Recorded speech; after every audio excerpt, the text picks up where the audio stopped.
Bismillahirrahmanirrahim. Assalamualaikum warahmatullahi wabarakatuh.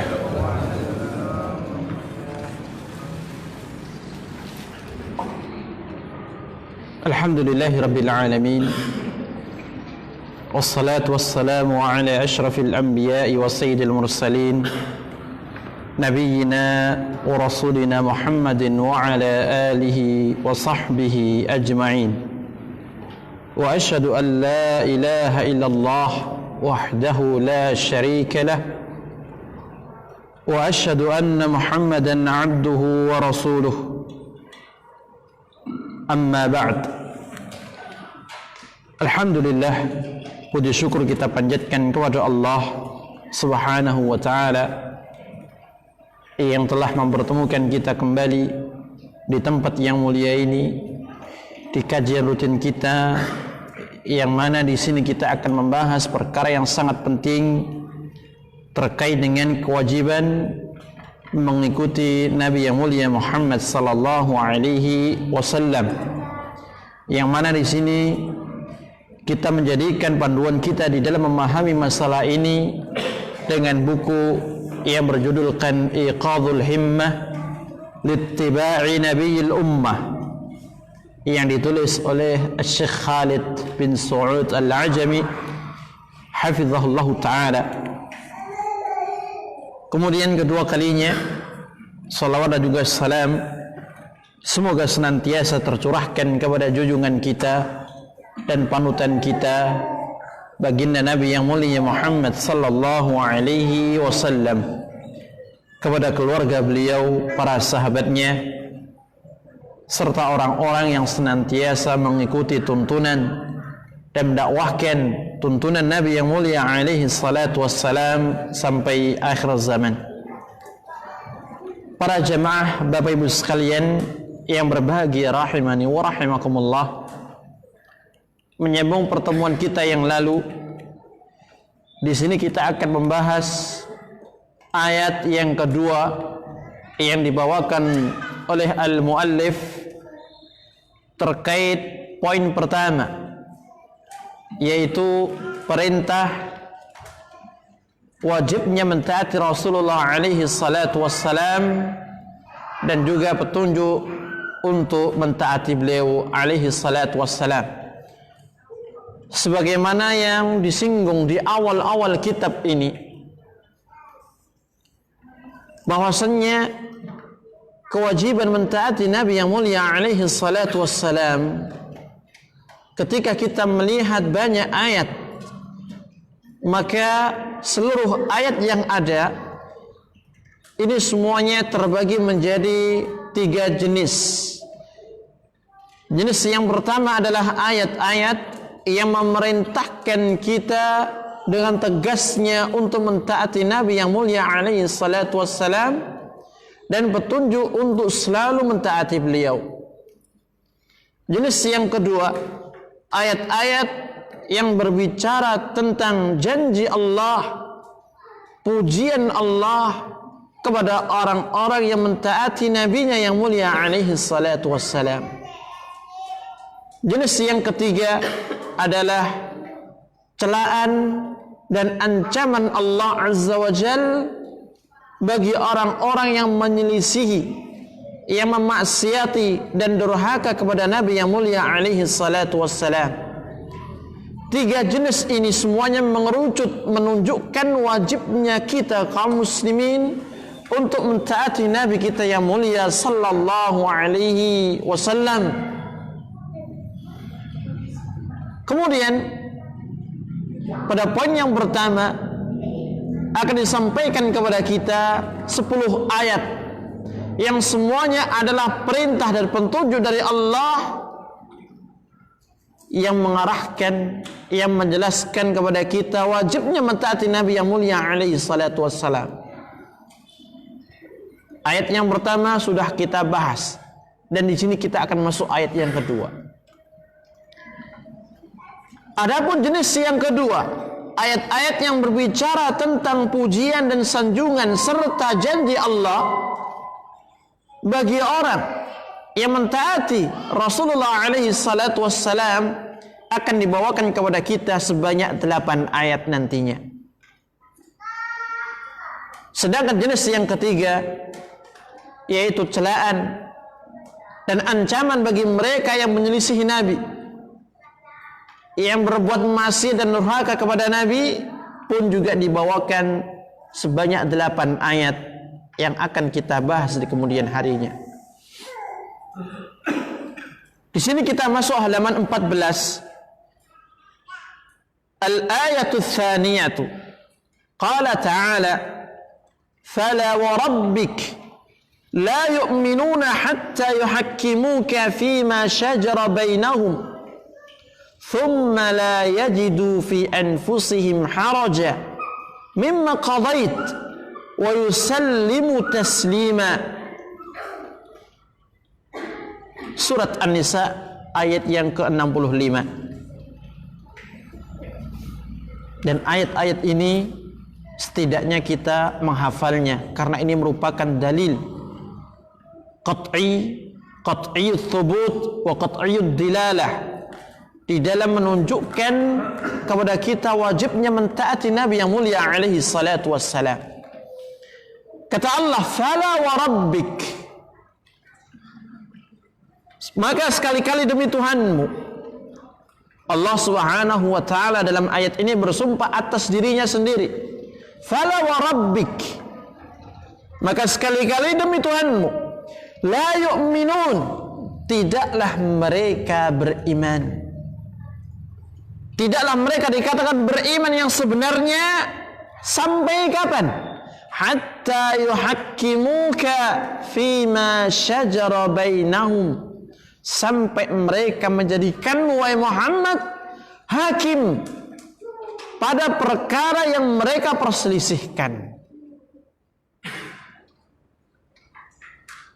Thumma, kemudian, la yajidu fi anfusihim haraja.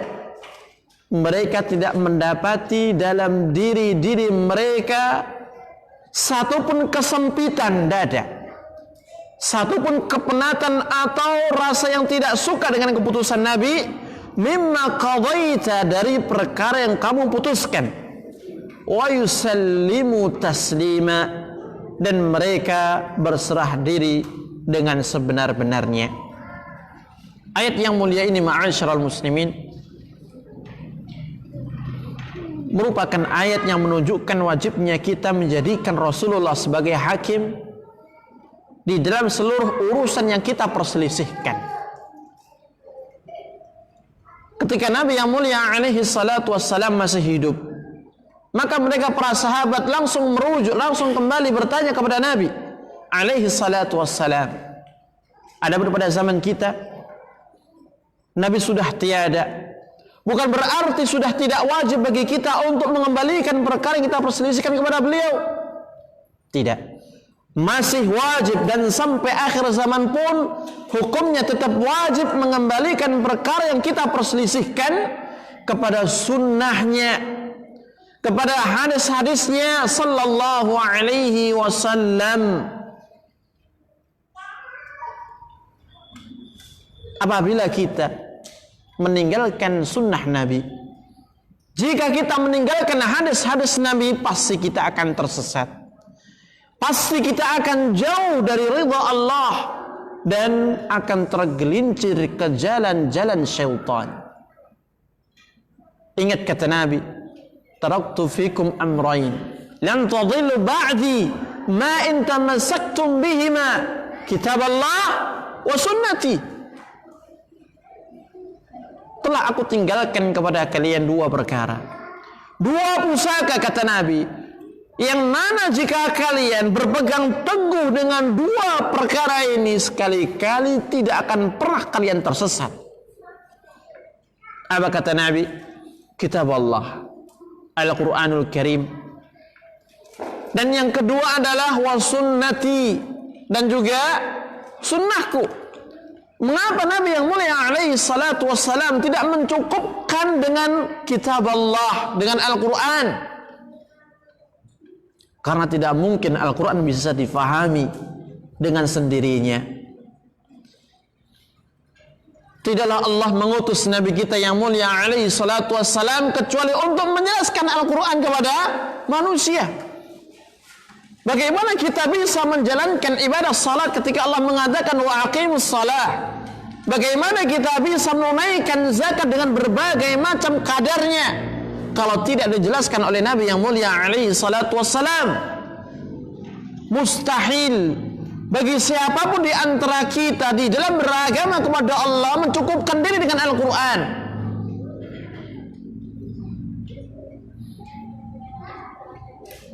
Makanya Nabi mengatakan wa sunnati, dan juga sunnahku, yang merupakan penjelas dari ayat-ayat Al-Quran, yang merupakan penafsir dari ayat-ayat Al-Quranul Karim.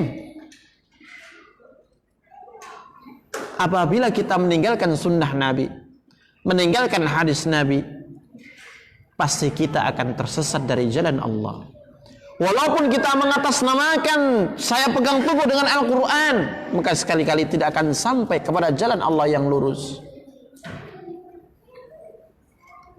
Kemudian hadis di atas menunjukkan kepada kita bahwasannya Al-Quran dan sunnah Nabi tidak bisa dipisahkan antara keduanya, karena keduanya adalah satu kesatuan. Apabila seorang memisahkan salah satu di antara keduanya, pasti tersesat. Mencukupkan dengan kitab Allah, Al-Quran saja tanpa hadis Nabi akan tersesat. Mencukupkan dengan hadis-hadis Nabi tanpa Al-Quran pun juga demikian.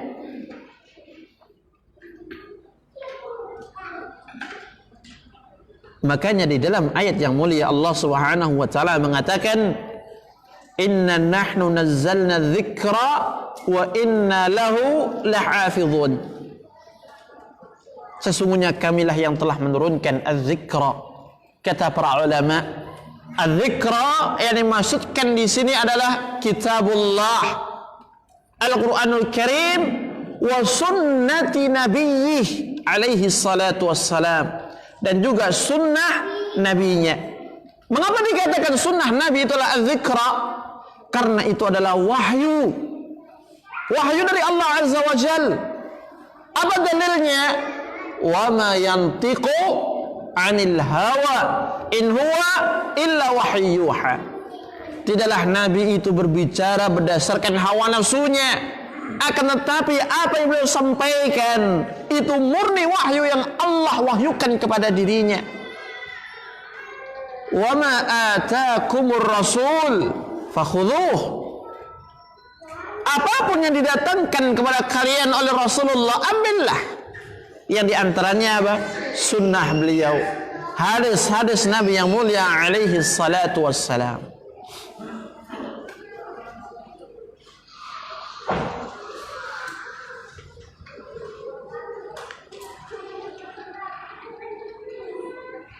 Fala wa rabbik la yu'minuna hatta yuhakkimuka fima shajara bainahum ثم لا يجد في أنفسهم حرجا مما قضيت ويسلم تسليما.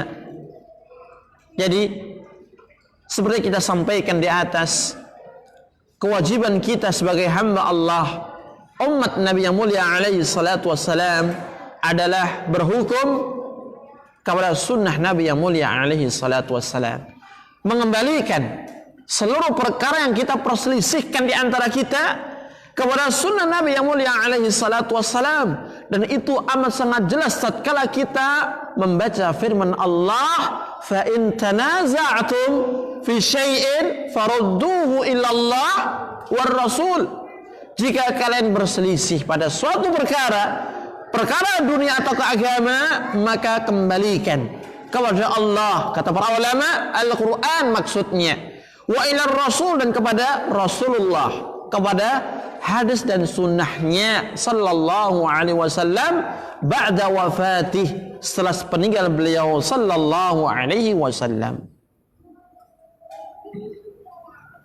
Jika ada yang bertanya, di mana letak sisi pendalilan dari ayat tersebut akan wajibnya kita mentaati Nabi sallallahu alaihi wasallam, maka kita katakan, tatkala Allah menafikan iman pada diri seseorang lantaran tidak mau kembali kepada Rasulullah dari perkara yang diperselisihkan, maka ini menunjukkan orang itu meninggalkan sebuah kewajiban.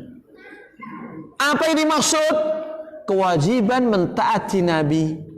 Di antara bentuk ketaatan kepada Nabi adalah menjadikan beliau sebagai hakim, mengembalikan seluruh perkara yang diperselisihkan kepada hadis-hadisnya yang mulia sallallahu alaihi wasallam.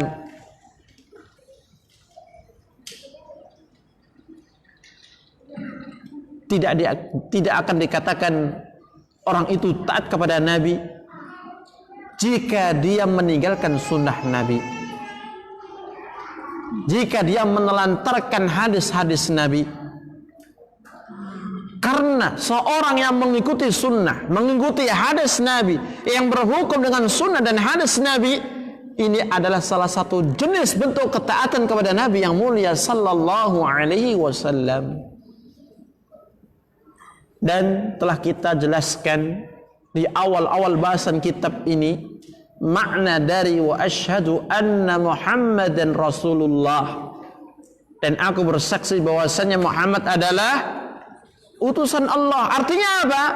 Ta'atuhu fima amar wa tasdiquhu fima akhbar wa ijtinabu ma naha anhu wa zajar wa alla yu'badallahu illa bima syara'. Artinya adalah ketaatan kepada Rasulullah pada setiap perkara yang diperintahkan, membenarkan apapun yang disampaikan oleh Rasulullah alaihi salatu wassalam, meninggalkan perkara-perkara yang dilarang olehnya yang mulia sallallahu alaihi wasallam, dan beribadah kepada Allah dengan syariatnya. Dan di antara bentuk ketaatan kepada Nabi yang mulia sallallahu alaihi wasallam adalah berhukum dengan sunnah-sunnah beliau sallallahu alaihi wasallam. Kemudian Allah Subhanahu wa taala pada lanjutan ayat mengatakan, "Tsumma la yajidu fi anfusihim haraja mimma qadaita wa yusallimu taslima." Kemudian mereka tidak mendapatkan satupun sempit, satupun penat ketidakridhaan di dalam diri mereka dari perkara yang telah diputuskan oleh Nabi, dan mereka berserah diri sepenuhnya kepada putusan Nabi. Dan potongan ayat terakhir ini menunjukkan bahwasanya tatkala seorang sudah mau kembali kepada Rasulullah di dalam menyelesaikan urusannya, kembali kepada sunnah dan hadis-hadisnya yang sahih, maka tidak dibenarkan untuk merasa tidak ridho, merasa sempit dadanya, atau bahkan ketika dikatakan ini sunnah Nabi, ini adalah hadis Nabi, dihujat dan dibantah sunnah dan hadis tersebut. Dan ayat ini menunjukkan betapa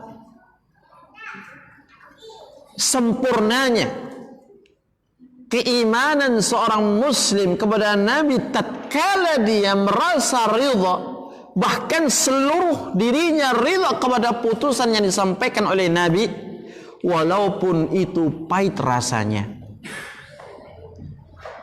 Thumma la yajidu fi anfusihim haraja mimma qadaita wa yusallimu taslima.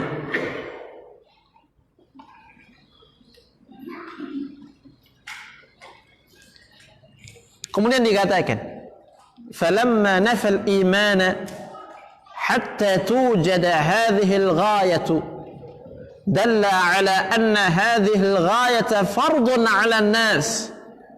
Tatkala Allah Subhanahu wa taala dalam ayat di atas meniadakan iman sampai didapatkan adanya tujuan, yaitu menjadikan Rasulullah sebagai hakim, menjadikan sunnahnya sebagai pemutus perkara yang diperselisihkan, dalla ala anna hadhil ghayata fardun 'ala nas. Maka ini menunjukkan bahwasannya puncak dan tujuan maksud ayat di atas merupakan sebuah kewajiban bagi manusia. Artinya, ketika Allah mengatakan la yu'minun, yang meniadakan iman kepada diri siapapun, ya, peniadaan ini memiliki batas. Sampai kapan Allah meniadakan? Sampai orang itu mau menjadikan Nabi sebagai hakim yang memutuskan segala macam perselisihan mereka. Sehingga tatkala mereka sudah mengambil Rasulullah sebagai hakim dalam pemutusan perkara yang mereka perselisihkan, maka akan kembali mereka dikatakan yu'minun, beriman. Namun tatkala mereka tidak mau menjadikan Nabi sebagai hakim, tidak mau mengembalikan perselisihan mereka kepada sunnahnya, maka ini menunjukkan akan sebuah kewajiban yang ditinggalkan oleh orang tersebut. Dengan kata lain, mengapa Allah tidak mengatakan mereka beriman? Karena mereka tidak melakukan ketaatan kepada Nabi dalam bentuk menjadikan Nabi sebagai hakim atau menjadikan sunnahnya sebagai pemutus perkara yang mereka perselisihkan. Faman tarakaha kana min ahlil wa'id. Barang siapa yang meninggalkan kewajiban ini, ya, al-ghayah al-maqsudah, yaitu apa? Mentaati Nabi dengan menjadikannya sebagai hakim atau mengambil sunnah dan hadisnya sebagai pemutus perkara yang diperselisihkan, jika ia meninggalkannya, kana min ahlil wa'id, maka orang itu termasuk orang-orang yang mendapat ancaman. Ancaman apa? Ancaman neraka. Karena telah berbuat durhaka kepada Nabi yang mulia alaihi salatu wassalam, lantaran tidak menjadikannya sebagai hakim, lantaran tidak mengambil sunnahnya sebagai pemutus perkara yang mereka perselisihkan. Lam yakun qad ata bil imanil wajibi alladhi wu'ida ahluhu bidukhulil jannati bila adab. Yang mana dia tidak mendatangi sebuah keimanan yang wajib hukumnya untuk didatangi, yang dengannya, dengan iman yang wajib ini, seorang itu dijanjikan akan masukkan surga oleh Allah tanpa diazab. Maksudnya adalah orang yang meninggalkan Nabi, tidak mau mengembalikan perselisihan mereka kepada Nabi, tidak mau memulangkan perkara mereka kepada sunnah dan hadis-hadisnya, maka orang ini belum mendatangi keimanan yang sebenarnya kepada Nabi. Kalau seandainya dia betul-betul beriman kepada Nabi, keimanan yang wajib, pasti dia akan menjadikan Nabi sebagai hakim. Pasti dia akan menjadikan sunnah dan hadisnya sebagai pemutus perkara yang diperselisihkan di antara mereka. Dan itulah orang-orang yang nantinya akan diberikan pahala surga oleh Allah tanpa azab. Yaitu siapa? Orang-orang yang menjadikan Nabi sebagai hakim dan menjadikan sunnah dan hadisnya sebagai pemutus perkara yang diperselisihkan di antara mereka. Fa inna Allah innama wa'ada bidzalik man fa'ala ma amara bih. Sesungguhnya Allah tatkala menjanjikan surga itu kepada orang yang menjalankan perintahnya. Ketika Allah mengatakan wa ati'ullaha wa ati'ur rasula, taatlah kalian kepada Allah dan taatlah kalian kepada Rasulnya. Ketika seorang muslim benar-benar taat kepada Rasulullah alaihi salatu wassalam, maka dia berhak mendapatkan janji Allah. Kenapa? Karena dia telah menjalankan perintah Allah tersebut. Dan tidaklah mungkin Allah ditaati kecuali melalui nabinya yang mulia sallallahu alaihi wasallam. Man ata'ani faqad ata'a Allah. Barang siapa yang taat kepadaku, pasti dia akan taat kepada Allah. Ini barometernya. Ya. Tapi kalau kita tidak taat kepada Nabi, cenderung meninggalkan, menelantarkan sunnah dan hadisnya, tidak kita pakai, apalagi di dalam mengatasi permasalahan yang kita perselisihkan, berarti kita belum taat kepada Allah Azza wa Jal. Wa amma man fa'ala ba'd al-wajibat wa taraka ba'daha fahuwa mu'arradun lil wa'id. Adapun orang yang melakukan sebagian kewajiban yang Allah perintahkan, meninggalkan sebagian kewajiban yang Allah perintahkan, maka orang itu ya termasuk orang yang terkena ancaman. Artinya, jika ada orang muslim yang satu sisi dia menjalankan perintah Allah, salat iya, puasa iya, haji pun juga iya, zakat iya, namun di dalam menjalani kehidupan dia meninggalkan dan menanggalkan sunnah Nabi, tidak mau menjadikan hadis-hadis Nabi sebagai pemutus setiap perkara, sebagai tuntunan bagi dia, maka dikatakan dia telah meninggalkan sebagian kewajiban. Nah, orang yang seperti ini terkena apa? Ancaman neraka. Limadza? Li'annahu taraka ba'dal wajibat. Karena orang itu meninggalkan sebagian kewajiban. Wa ma'lumun bittifaqil muslimin, dan telah maklum berdasarkan kesepakatan kaum muslimin, annahu yajibu tahkimur rasul, bahwa wajibnya berhukum kepada Rasulullah sallallahu alaihi wasallam fi kulli ma syajara bainan nas, pada setiap perkara yang diperselisihkan di kalangan manusia, fi amri dinihim wa dunyahum, pada perkara agama mereka dan juga dunia mereka. Dalam masalah agama jelas, jika kita berselisih, berbeda pendapat, maka wajib dikembalikan kepada an-nususus syar'iyyah, yang di situ adalah Al-Qur'anul Karim dan juga hadis-hadis Nabi yang mulia alaihi salatu wassalam. Adapun terkait dengan fid dunya, ay dunyahum, dalam urusan dunia, apa dimaksud ini? Permasalahan duniawi atau apa? Bukankah Nabi pernah mengatakan kepada sahabatnya, tatkala Nabi melarang di awal kali ya mengawinkan kurma, ya, kurma jantan dengan kurma betina. Kemudian setelah terjadi gagal panen, maka Nabi mengatakan apa? Antum a'lamu bi umuri dunyakum.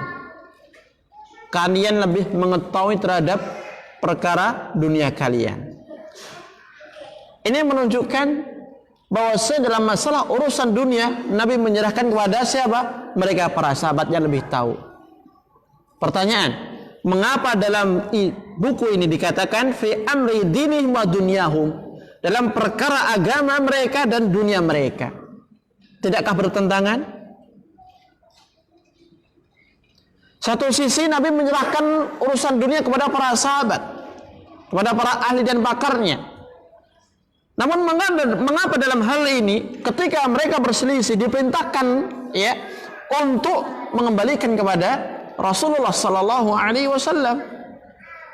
Ini yang perlu kita sampaikan. Yang dimaksudkan dengan dunyahum di sini adalah masalah-masalah dunia, bukan ilmu dunia. Bukan ilmu dunia.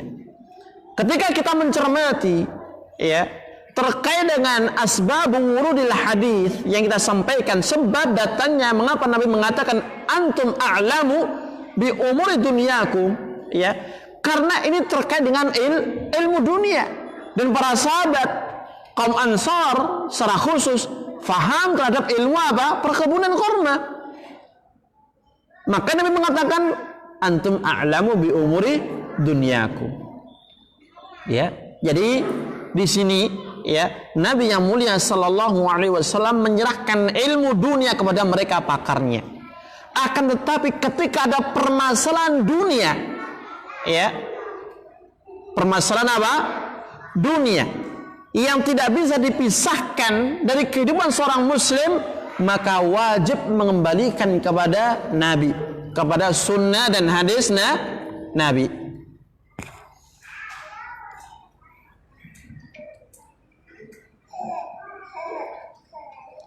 Islam tidak melarang adanya kemajuan teknologi.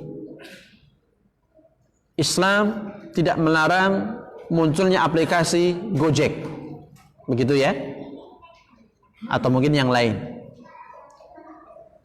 Setelah itu akan muncul masalah. Apa hukumnya seorang wanita naik Gojek pakai motor? Ini termasuk perkara apa? Duniawi. Nah, perkara ini harus dikembalikan kepada Nabi yang mulia sallallahu alaihi wasallam. Dikembalikan kepada sunnah-sunnah beliau sallallahu alaihi wasallam. Dan ini dimaksud fi amri dinihim wa dunyahum. Fi usuli dinihim wa furu'ih. Dan juga dalam perkara-perkara pokok agama. Ya. Kata para ulama, ad-dinu yanqasimu qismain, al-usul wal furu'. Agama Islam secara umum terbagi dua bagian. Yang pertama bagian-bagian usul, ya di antaranya adalah masalah akidah. Dan yang kedua adalah al-furu', bagian-bagian apa? Cabang. Yang itu kebanyakan permasalahan-permasalahan fikih. Ya. Setiap permasalahan usul ataukah furu', jika terdapat perselisihan, ya, maka tetap hukumnya wajib dikembalikan kepada sunnah Nabi yang mulia sallallahu alaihi wasallam. Oleh karena itu dari sini kita mengetahui, kalau kita benar-benar jujur di dalam beragama ini kepada Allah Subhanahu wa taala, niscaya kita akan mengetahui adanya satu keseragaman di dalam kita beragama. Akan tetapi lantaran kita tidak mengembalikan permasalahan-permasalahan agama dalam dunia ini kepada rujukannya Al-Quran dan sunnah Nabi-Nya secara khusus, maka kita jumpai banyak perbedaan antara satu dengan yang lain.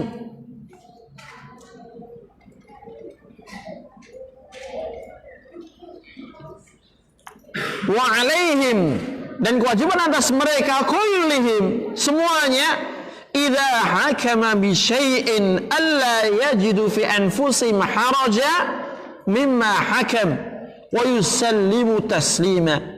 Dan kewajiban kepada mereka semuanya, tatkala sudah diputuskan suatu perkara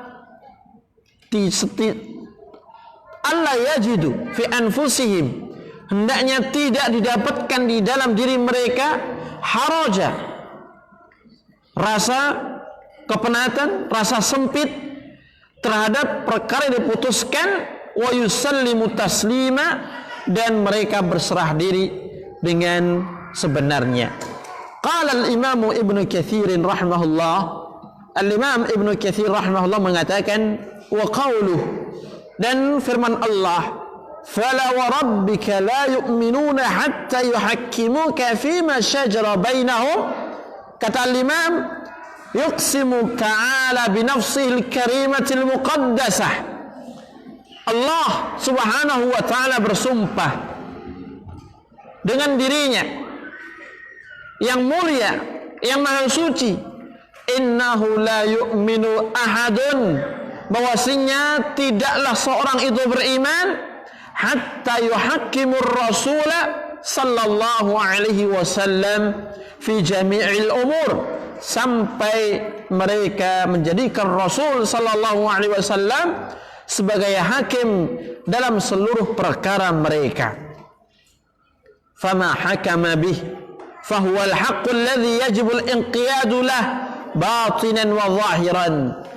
Apapun yang diputuskan oleh Nabi, maka itu adalah kebenaran yang wajib bagi kita kaum muslimin untuk tunduk kepadanya, batin maupun lahiriah, batiniyah maupun lahiriah. Luar dalam kita harus ridha, kita harus menerima dan harus berserah diri, karena ini merupakan bentuk ketundukan dan kepatuhan kita kepada Nabi yang mulia alaihi salatu wassalam. Walihada qala, oleh karena itu Allah mengatakan, thumma la yajidu fi anfusihim haraja mimma qadaita wa yusallimu taslima. Kemudian mereka tidak mendapati satupun rasa sesak, penat, sempit dalam diri-diri mereka dari perkara yang kamu putuskan, dan mereka berserah diri dengan sebenarnya. Ai, kata Al-Imam, idza hakkamuka yuti'unaka fi bawatinihim, apabila mereka menjadikanmu hakim, mereka mentaatimu dalam batin-batin mereka, ya, jiwa mereka, diri mereka betul-betul murni mentaatimu, fala yajiduna fi anfusihim haraja, sampai mereka tidak mendapatkan dalam diri mereka satupun kesempitan, mimma hakamta bih, dari perkara yang kamu perselisihkan, wa yanqaduna lahu fi dhahir wal batin, dan mereka tunduk patuh kepadanya baik lahiriah ataukah batiniyah.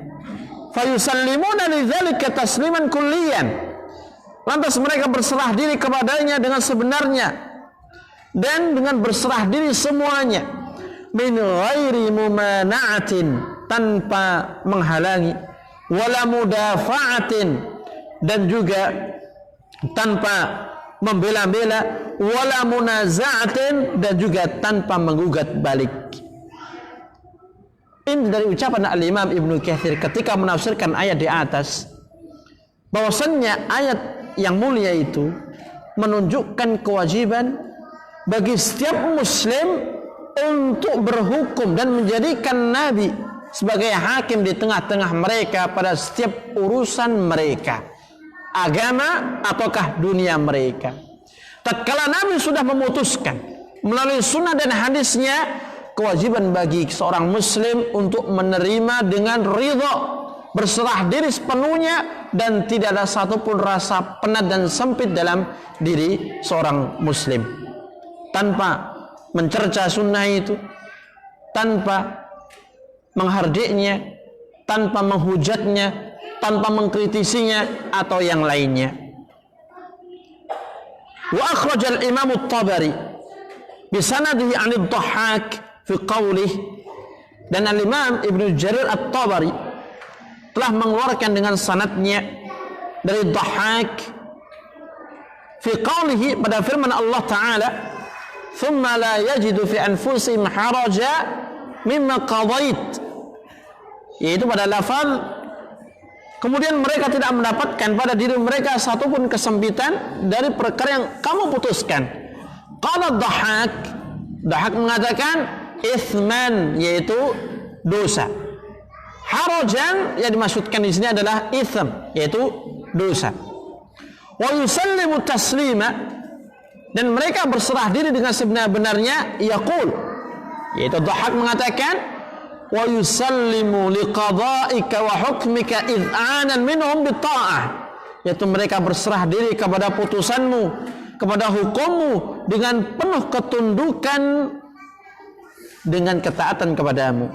wa iqraran laka bin nubuwati tasliman, dan juga mereka mengikrarkan kepadamu akan ketetapan kenabian dengan sebenar-benarnya berserah diri. Kemudian dikatakan oleh Syekh Khalid hafizallahu taala, wa min at-taslimi lah sallallahu alaihi wasallam ar-ridha bi hukmih, dan di antara bentuk berserah diri kepada Nabi yang mulia sallallahu alaihi wasallam adalah ridha dengan hukumnya, ridha dengan putusan Nabi yang mulia sallallahu alaihi wasallam. Yang kedua, wal amalu bi sunnatih, dan mengamalkan sunnahnya.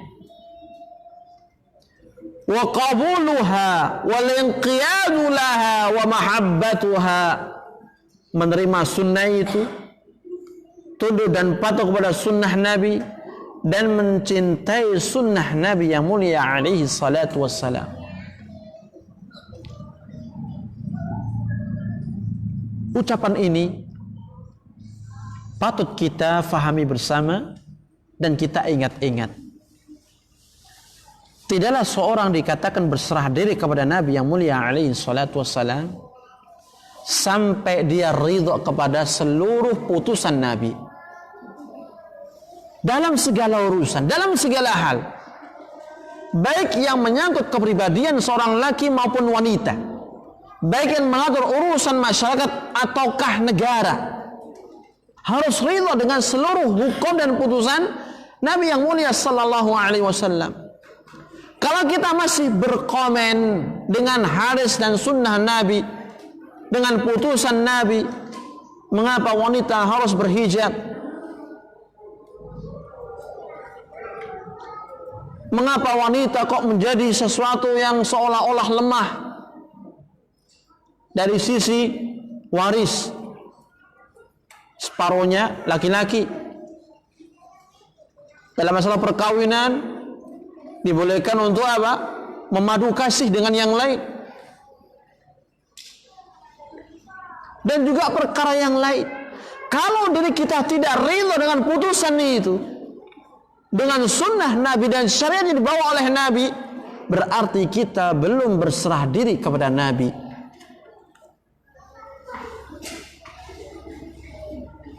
Iya, azan dulu ya. Monggo.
Iya, kita lanjutkan. Dan di antara bentuk berserah diri kepada Nabi yang mulia alaihi salatu wassalam adalah menerima seluruh sunnah beliau, mencintai sunnah beliau dan mengamalkannya. Oleh karena itu, seorang muslim sebagaimana kita yang menjadi umat Nabi yang mulia alaihi salatu wassalam diperintahkan untuk meneladani dan mengikuti Nabi yang mulia alaihi salatu wassalam dan mencontoh seluruh sunnah-sunnahnya. Laqad kana lakum fi Rasulillah uswatun hasanah.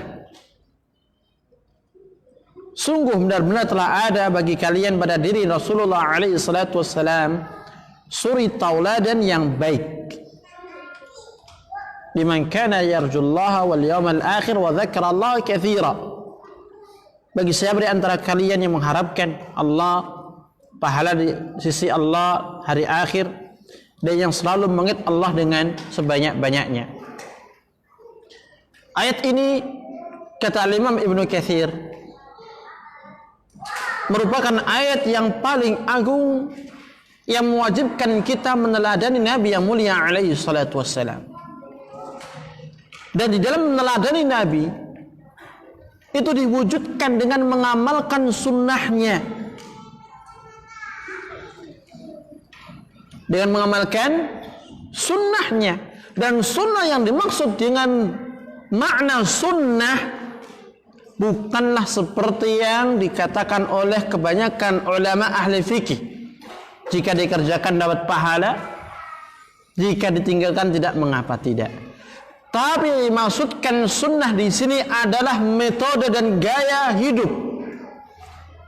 Ini yang menjadi kewajiban bagi kita semuanya dengan keumuman firman Allah, laqad kana lakum fi Rasulillah uswatun hasanah. Makanya Imam Ibnu Katsir mengatakan fi ahwalihi wa aqwalihi wa a'malihi. Bagaimana kita mencontoh Nabi? Dia mengatakan kita mencontoh Nabi di setiap ucapan Nabi.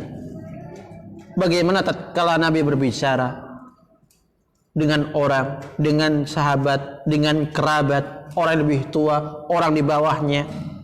Pakai nada seperti apa? Tinggi, rendah, jelas tidak. Perbuatannya, bagaimana Nabi dalam beribadah, bagaimana Nabi di dalam berpenampilan, bagaimana Nabi di dalam bermuamalah kepada yang lain, wasairi ahwali, dan seluruh keadaan-keadaan Nabi yang mulia alaihi salatu wassalam.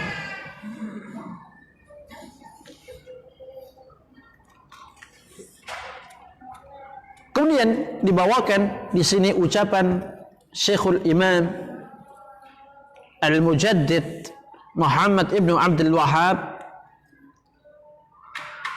Dikatakan walidha qala Syekhul Islami Muhammad ibnu Abdul Wahhab rahimahullah. Oleh karena itu Syekhul Islam Muhammad bin Abdul Wahhab rahimahullah mengatakan, i'lam anna nawaqidul islami 10. Ketahuilah bahwasannya pembatal-pembatal Islam, pembatal-pembatal iman yang bisa menjadikan orang keluar dari keimanan, keluar dari agama Islam ada 10. Dan beliau menyebutkan ini di dalam risalah yang sangat kecil yang berjudulkan Nawaqidul Islam, pembatal-pembatal keislaman. Wa dzakara minha, dan al-Imam menyebutkan di antara pembatal-pembatal Islam itu al-khamis, yang kelima adalah man abghadha syai'an mimma jaa bihi Rasul sallallahu alaihi wasallam walau amila bih kafar. Pembatal Islam yang kelima adalah siapapun yang membenci sesuatu apapun yang dibawa oleh Nabi dari ajaran Islam ini, maka dia telah kufur walaupun dia mengamalkan. Kita ulang. Kata beliau, pembatal Islam yang kelima, siapapun yang membenci sesuatu apapun yang dibawa oleh Nabi dari ajaran Islam, dia telah kufur walaupun dia mengamalkan hal tersebut. Mengapa bisa dikatakan demikian? Contoh yang kecil, kita lihat bagaimana orang munafik ketika di akhirat. Apakah Allah menggolongkan mereka kepada orang yang beriman atau orang yang kufur? Orang yang kufur. Dengan jelas ayat Allah mengatakan innal munafiqina fid darakil asfali minan nar. Sesungguhnya orang-orang munafik itu berada di keraknya api neraka. Itu menunjukkan bahwasanya mereka orang munafik adalah orang yang kufur kepada Allah di akhirat. Seperti itu hukumnya. Ketika kita melihat waktu mereka hidup di dunia, apakah mereka menampakkan keislaman atau kekufurannya? Keislamannya. Salat iya, puasa iya, bahkan berangkat jihad pun juga iya. Namun mengapa Allah menggolongkan mereka kepada orang-orang yang kufur dan dimasukkan ke dalam neraka? Jawabnya karena tidak ada iman dalam diri mereka. Mereka amat sangat benci dengan ajaran dibawa oleh Nabi. Walaupun mereka mengamalkan, walaupun mereka sholat, akan tapi hakikatnya benci sama sholat. Tidaklah mereka mengamalkan amalan-amalan Islam dari mulai sholatnya, puasa dan juga yang lainnya, kecuali untuk membentengi diri mereka, harta mereka. Makanya dalam awal surat Al-Baqarah, wa idza khalau ila syayatinihim qalu inna ma'akum innama nahnu mustahzi'un. Apabila mereka orang-orang munafik kembali ke kelompok mereka, syaitan mereka mengatakan, kami ini hakikatnya bersama kalian, ya. Kami tidak bersama Muhammad dan juga sahabatnya. Kami tetap bersama kalian. Innama nahnu mustahzi'un. Sesungguhnya kami hanya mengolok-olok mereka dengan menampakkan apa? Keislaman ini. Apa yang terjadi? Allahu yastahzi'u bihim wa yamudduhum fi tughyanihim ya'mahun. Justru Allah lah yang mengolok-olok mereka. Dan semakin Allah tenggelamkan dalam kesesatan mereka, sampai mereka kebingungan tidak bisa keluar darinya. Ketika dikatakan pembatal Islam yang kelima, kufurnya orang yang benci kepada ajaran Nabi walaupun mengamalkan, ya, ini adalah hukum secara umum. Kita katakan ini terkait dengan hukum secara umum dan mutlak, yang tidak boleh dibawa kepada individu tertentu. Tidak dibenarkan bagi kita kalau kita melihat teman kita misalnya, ya, dia menjelekkan salah satu ajaran Nabi, dan kita tahu itu tidak boleh hukumnya. Tidak boleh serta-merta bagi kita langsung memberikan vonis kamu sudah kufur, kamu keluar dari agama. Tidak. Tapi di sana ada dhawabit dan ada qawaid.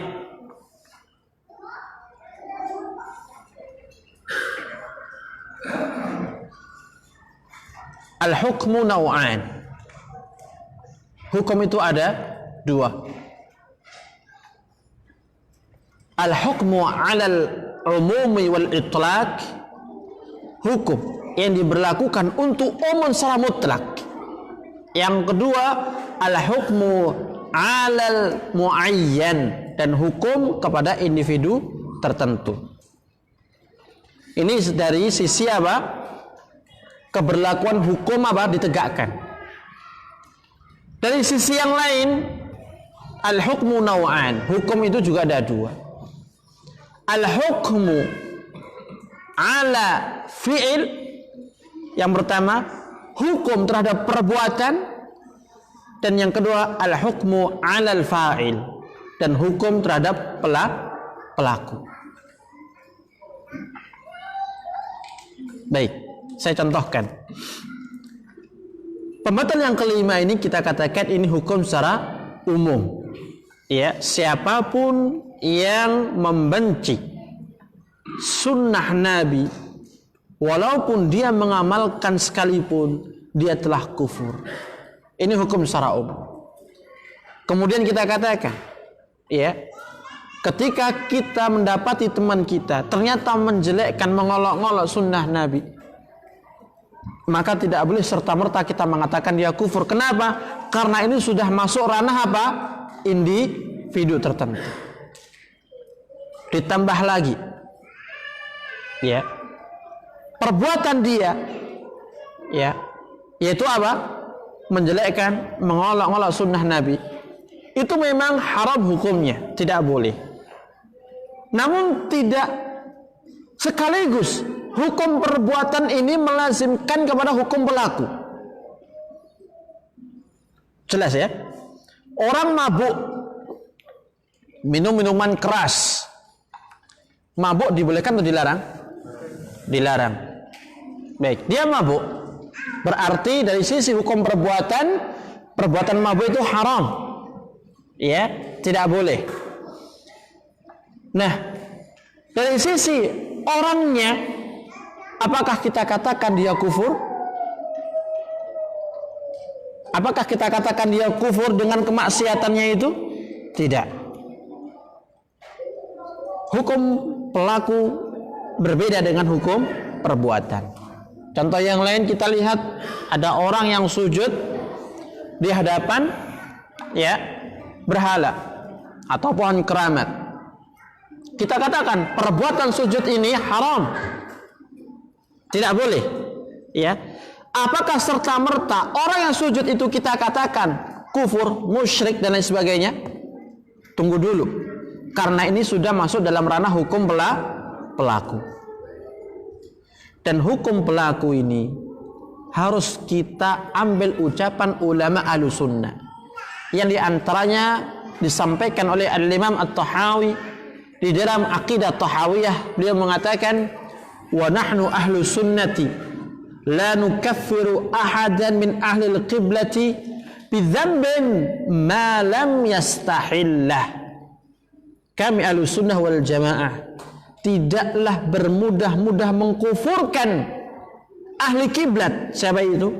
Umat Islam, ya, hanya dengan sebab dosa yang ia lakukan. Artinya tidak serampangan kami mengatakan orang pelaku maksiat itu kufur sebagaimana Khawarij, tidak. Sampai kapan? Sampai orang itu meyakini kehalalan dosa itu, kehalalan maksiat tersebut. Perlu kita ketahui, perintah ataukah larangan yang Allah jelaskan di dalam ayat mengandung dua hal. Kita ambil contoh begini. Perintah salat, wa aqimus shalah, dan tegakkan oleh kalian apa? Salat. Dari sini kita mengetahui melalui redaksi ayat Allah memerintahkan kita apa? Salat, menegakkan salat. Kata para ulama, ayat ini mengandung dua perintah. Pertama, perintah untuk menegakkan, dan itu terkait dengan amal perbuatan zahiriyah, ya, mulai takbiratul ihram, berdiri, rukuk, sujud, kembali lagi sampai salam. Dan yang kedua, perintah meyakini wajibnya salat. Kenapa? Karena setiap perintah menunjukkan kewajiban. Kullu amrin yadullu 'alal wujub. Setiap perintah itu menunjukkan kepada hukum wajib. Wajib apa? Wajib untuk menjalankan yang diperintahkan. Ketika Allah mengatakan waqimus shalah, dan tegakkan oleh kalian salat, ini menunjukkan wajibnya apa? Salat. Nah, poin yang kedua adalah kita diperintah meyakini wajibnya salat. Ada dua. Baik. Demikian pula larangan. Ya, ketika Allah melarang kita minum minuman keras, ya, maka di sana ada dua perintah pula. Pertama, perintah untuk menahan diri dan menjauhkan diri dari minum-minuman keras secara amal perbuatan. Dan yang kedua, perintah meyakini haramnya minum-minuman keras. Jelas ya? Nah, sekarang kita dihadapkan dalam masalah. Ada orang dia mabuk, ya. Kita katakan dari sisi perbuatan apa? Dia telah melanggar. Ya, tidak mau menahan diri. Tapi dia menerjang batasan Allah. Dari sisi perbuatan dia melanggar. Haram. Ya. Kemudian apakah ketika itu kita katakan orang itu kufur, keluar dari agama karena maksiat ini? Tidak. Akan tapi dilihat dulu hati yang ada dalam dirinya. Dia meyakini apa? Kalau dia meyakini minum minuman keras itu halal, baru dia kufur. Tapi kalau dia meyakini minum minuman keras itu haram, dia masih muslim. Muslim, mukmin dengan iman yang ada dalam dirinya. Fasik dengan perbuatannya itu. Jelas ya? Jadi itulah dimaksud malam yastahillah. Selama orang itu tidak menghalalkan maksiat tersebut. Makanya para ulama memberikan kepada kita sebuah gambaran. Ada dua orang, yang satu dia melanggar maksiat Allah, menerjang maksiat Allah, namun dalam batinnya masih meyakini bahwasanya itu haram. Tapi karena hawa nafsu, ya, dia terkalahkan. Sedangkan ada orang lain, ya, dia tidak pernah melanggar maksiat, tapi dia meyakini kalau maksiat itu halal, bukan haram. Mana yang lebih berat? Yang kedua. Mengapa? Karena ini menyangkut masalah iman, ya. Dan kita tahu iman itu adalah keyakinan dalam hati. Nah, tatkala keyakinan ini berbeda dengan apa yang Allah perintahkan, maka ini berimbas kepada apa? Keluarnya dari keimanan.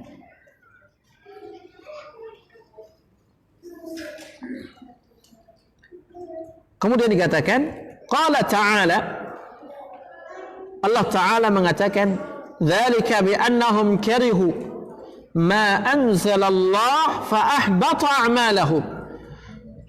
Yang demikian itu disebabkan mereka membenci apa yang Allah turunkan, lantas Allah menghapuskan amal-amal mereka.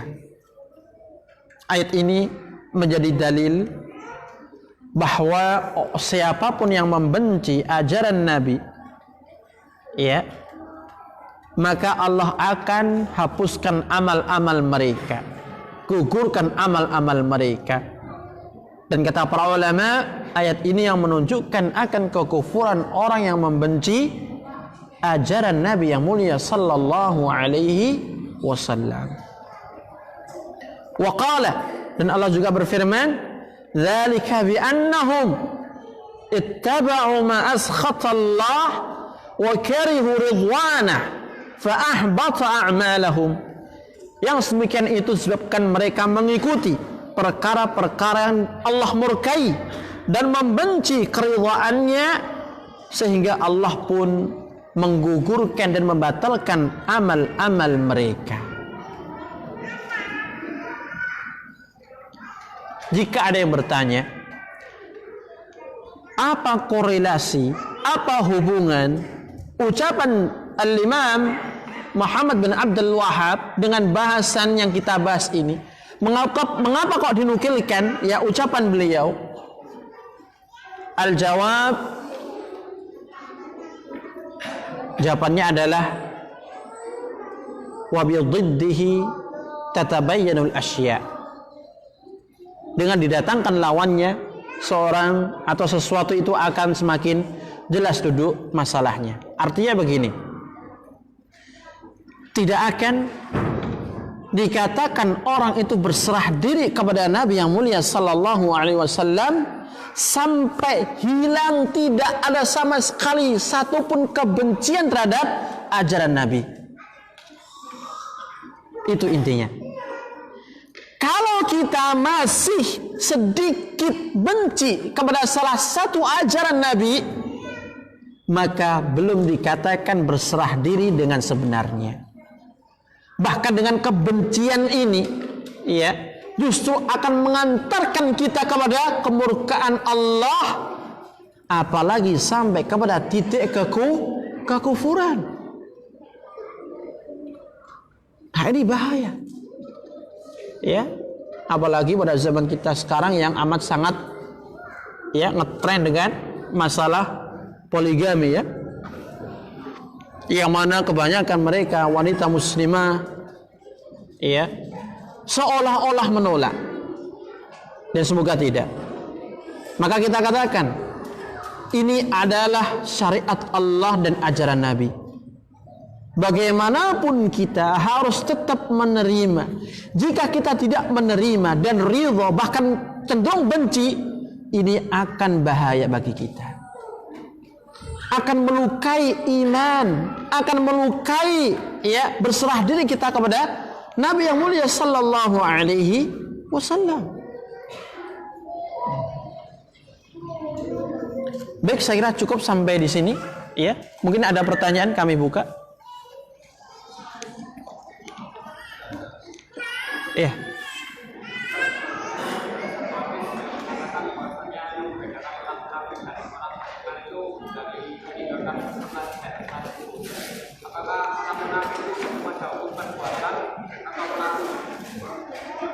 Apakah orang munafik?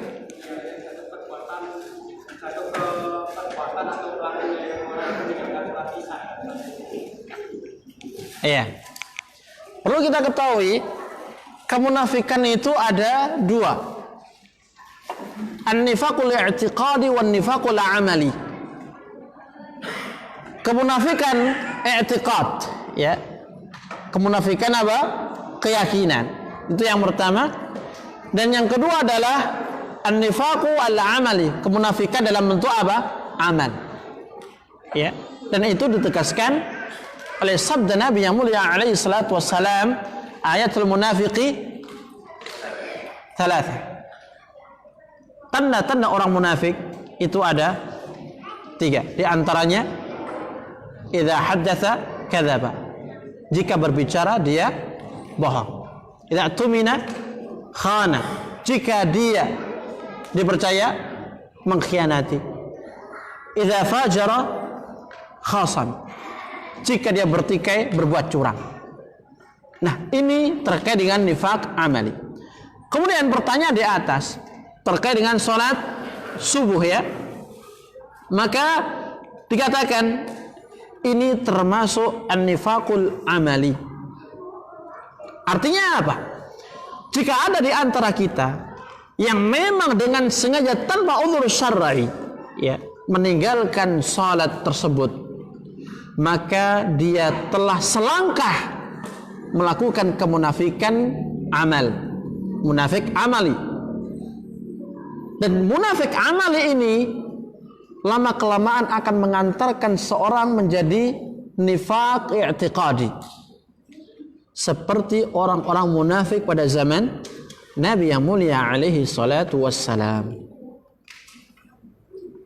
Apa perbedaan munafik amal dengan munafik i'tiqadi? Perbedaannya adalah al-munafik i'tiqadi itu sama dengan orang yang kufur kepada Allah. Adapun munafik amali ya, dia masih mukmin, akan tapi dia dosa besar dengan kemunafikannya itu. Dan jika kemunafikan ini tidak segera diobati, akan mengantarkan kepada munafik yang i'tiqadi tadi, berbahaya. Oleh karena itu, jika kita merasa demikian, maka segera kita bertobat dan memohon ampun kepada Allah Subhanahu wa ta'ala. Begitu ya? Ada lagi? Kan untuk masalah munafik kan ada dalam hati. Nah itu kan sedangkan Anda juga pernah dengar itu bahwa Rasul tidak diutus untuk menguasai hati manusia. Nah itu kan berarti bagaimana kita tahu bahwa hati orang itu munafik, yang kembali yang tadi itu juga kan menghukumi orang kan yang tidak dihukumi kufur sampai dia di dalam hatinya meyakini bahwa itu hal itu kan gimana? Iya. Baik, kita katakan kita semuanya di dalam menghukumi, kita dititik beratkan pada perkara yang nampak, tidak pada perkara yang batin. Dibuktikan dengan orang-orang munafik, khususnya tokoh munafik pada zaman Nabi ya, yang ketika itu sudah banyak dari kalangan para sahabat, bahkan anaknya sendiri mau membunuh si bapak ini karena sudah sangat jelas kemunafikannya. Apa kata Nabi? Apakah dibolehkan ataukah tidak? Nabi tidak membolehkan. Mengapa? Karena apa yang nampak dalam pandangan manusia dari sisi hukum, dia adalah muslim. Walaupun dari sisi batin dia betul-betul munafik, kufur kepada Allah. Makanya para ulama mengatakan sebuah kaidah, al-hukmu bil-zawahir la bil-bawatin. Hukum ya, itu ditegakkan atas dasar perkara yang nampak. Hukum di dunia maksudnya ya, perkara yang nampak ya. Misalkan ada di antara manusia dan masyarakat menampakkan Islam ya, sholat ya, puasa dan yang lainnya, akan tetapi ya di sisi yang lain dia ternyata pengkhianat kaum muslimin, membela kepada orang-orang kufar. Nah, bagaimana sikap kita? Kata para ulama, jika memang demikian, maka kita menghukumi dia tetap sebagai seorang muslim karena apa yang nampak. Ya, selama dia tidak mendatangi salah satu pembatal Islam secara terang-terangan. Adapun urusan batin dia, maka itu diserahkan dan dikembalikan kepada Allah Subhanahu wa ta'ala. Makanya dalam surat Al-Adiyat Allah mengatakan apa? Wa husila ma fis sudur, dan akan ditampakkan seluruh apa yang ada dalam dada-dada manusia yang diantaranya apa? Isi hati orang-orang tersebut, diantaranya orang-orang munafik. Sehingga dari sini kita mengetahui ya bahwa di dalam kita menghukumi orang, kita hanya dibatasi dari sisi zawahir, tidak sampai pada masuk sisi apa? Urusan batin hati seseorang. Nah, mengapa orang ini dikatakan ya munafik i'tiqadi, munafik amali? Kita katakan ini merupakan sebuah kaidah secara umum. Jika orang itu mendatangi salah satu penyebab yang menjadikan dia orang munafik i'tiqadi atau orang munafik amali. Orang munafik i'tiqadi ini amat sangat sulit untuk apa? Kita ketahui. Karena urusannya dengan hati dan Allah yang paling tahu. Adapun munafik amali, maka ini bisa kita ketahui dari sisi amalan dia. Dan jelas kata Nabi, kalau dia ngomong bohong, sering bohong, sepatah dua patah pasti ada bohongnya. Dikasih amanah, khianat. Itu salah satu karakter perangai orang-orang apa? Munafik. Nah, jika ini nampak pada diri seseorang atau pada diri kita, maka kita harus waspada dan hati-hati.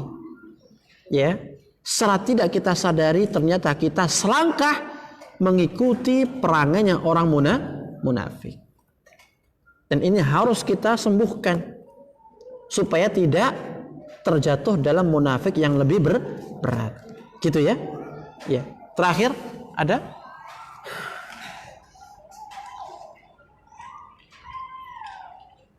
Tidak ada?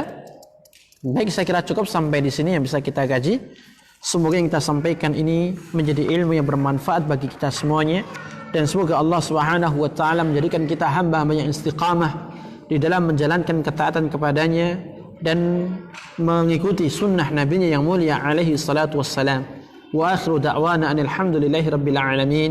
Subhanakallahumma wa bihamdika asyhadu an la ilaha illa anta astaghfiruka wa atubu ilaik. Wassalamu alaikum warahmatullahi wabarakatuh.